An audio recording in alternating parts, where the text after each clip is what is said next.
আমার বান্দা যখন পড়ে আলহামদুলিল্লাহি রাব্বিল আলামিন, সমস্ত প্রশংসা আল্লাহর, আল্লাহ তাআলা নিজে বলেন হামিদানি আব্দি, আমার বান্দা আমার প্রশংসা করেছে। যখন আল্লাহর কোন বান্দা বান্দি বলেন আর রহমানির রহিম, আল্লাহ তাআলা বলেন আসনা আলাইয়া আব্দি, আমার বান্দা আমার স্তুতি বর্ণনা করেছে, আমার প্রশংসা করেছে। এরপরে যখন আল্লাহ বলেন মালিক ইয়াউমিদ্দিন, বিচার দিনের মালিক হচ্ছেন আল্লাহ, আল্লাহ তাআলা নিজে বলেন মাজ্জাদানি আব্দি, আমার বান্দা আমার বড়ত্বের বর্ণনা করেছে, আমার বড়ত্বের বর্ণনা করেছে।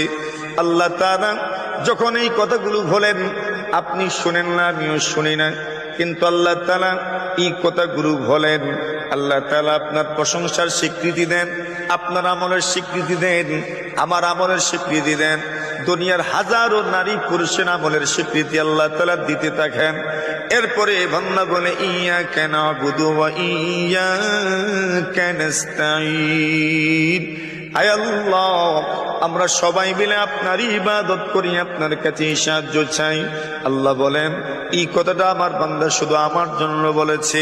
এরপরে বান্দা বলে ইহদিনাস সিরাতাল মুস্তাকিম, আমাদেরকে সরল সহজ পথ দেখান। আল্লাহ বলেন এই কথাটা শুধু শুধু আমার বান্দার জন্য।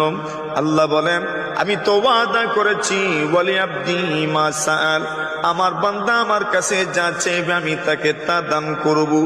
আমার বান্দা আমার কাছে চেয়েছে সরল পথে চলার জন্য, সহজ পথে চলার জন্য, সঠিক পথে পরিচালিত হওয়ার জন্য। আমার বান্দা আমার কাছে দোয়া করেছে, আমি আল্লাহ আমার বান্দা বান্দির জন্য সরল সহজ পথের সন্ধান দিয়ে দিলাম। ওয়ালি আব্দি মা সাআল।